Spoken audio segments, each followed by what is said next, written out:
Assalamualaikum warahmatullahi wabarakatuh. Kami dari kelompok 2 Prodi Pendidikan Biologi Angkatan 2021 akan mempresentasikan mengenai gesekan bidang miring dengan anggota Duta Saksena Mahatama dengan NIM A420210011, Mumtazah Mandarasi dengan NIM A420210013, Berviana Jessica Sari dengan NIM A420210014, dan Firma Arianti dengan NIM A420210016. Materi yang pertama akan disampaikan oleh Firma Arianti.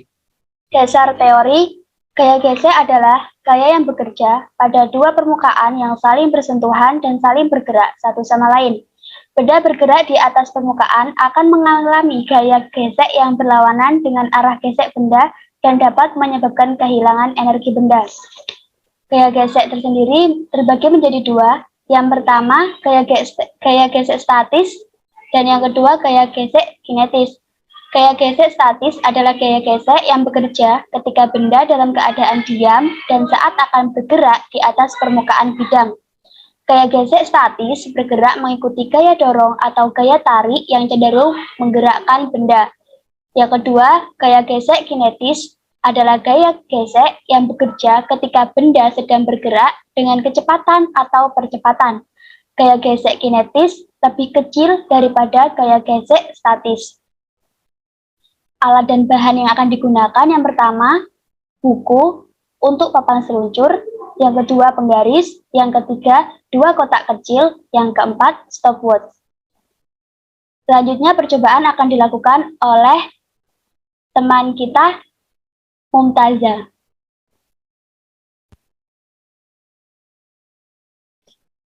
Yang pertama, kita akan meletakkan kotak kecil di bawah papan seluncur. Selanjutnya, kotak kecil yang satunya ditempatkan di atas papan seluncur paling ujung dan nanti akan diluncurkan sampai ujung papan luncur ini.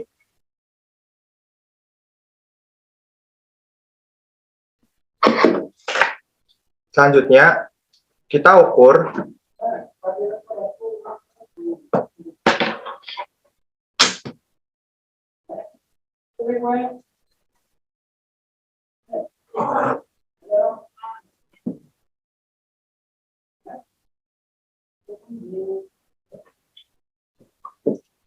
dan menghasilkan Y sebesar 10,7 cm, sedangkan waktunya 0,56 sekon dan X-nya 18 cm.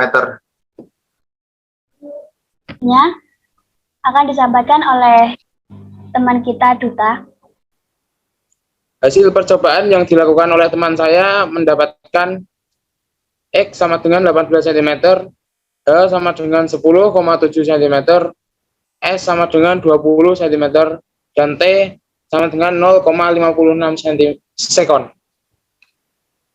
Selanjutnya perhitungan akan dilakukan oleh teman saya, Jessica Sari. Silakan.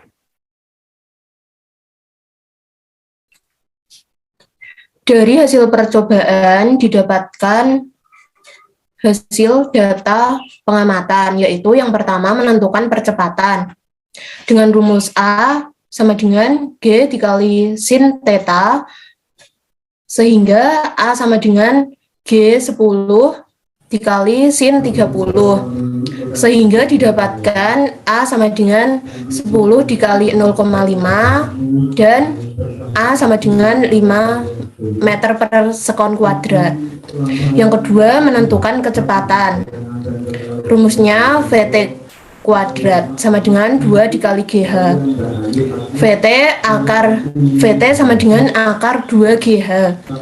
VT sama dengan akar 2 dikali 10 dikali 0,107. 107 didapatkan dikonversi dari sentimeter ke meter, sehingga VT sama dengan akar dari 2,14, sehingga VT sama dengan 1,46 meter per sekon. Yang ketiga, menentukan koefisien gerak statis. Mu S sama dengan tan theta, mu S sama dengan tan 30. Mu S sama dengan 0,57 Newton. Yang keempat, menentukan koefisien gerak kinetis. Mu K sama dengan tan theta dikurangi A atau percepatan per G dikali cos theta. Mu K sama dengan tan 30 derajat dikurangi 5 per 10 dikali cos 30. Mu K sama dengan 0,57 dikurangi 5 per 8,6.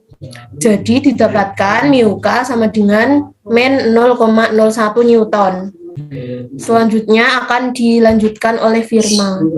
Kesimpulan dari percobaan ini adalah yang pertama, gaya gesek adalah gaya yang timbul akibat persentuhan langsung antara dua permukaan benda dengan arah berlawanan terhadap kecenderungan arah gerak benda. Yang kedua, faktor yang mempengaruhi gaya gesek yaitu gaya normal, gaya tarik, dan permukaan benda. Yang ketiga, besarnya gaya gesek kan tergantung pada kekasaran permukaan sentuhan. Semakin licin permukaan, maka gaya gesek yang dihasilkan semakin kecil. Begitupun sebaliknya, semakin kasar permukaan, maka semakin besar gaya gesek yang timbul. Yang keempat, permukaan bidang yang kasar akan membuat gesekan semakin besar sehingga kecepatan laju benda semakin lambat atau lebih cepat benda yang permukaannya licin.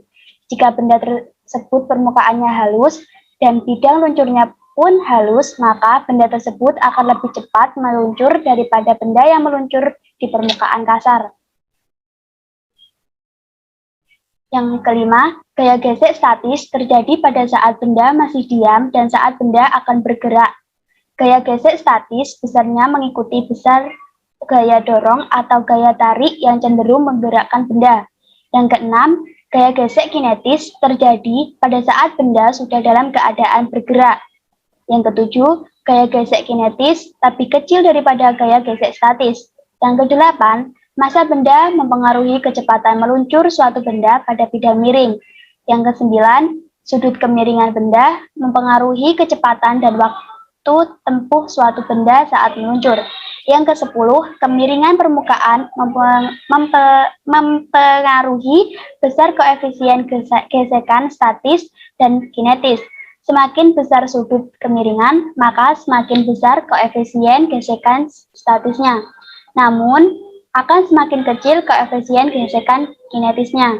Yang ke-11, semakin lama waktu yang ditempuh benda pada bidang miring, maka koefisien gesek kinetisnya semakin kecil. Begitupun sebaliknya.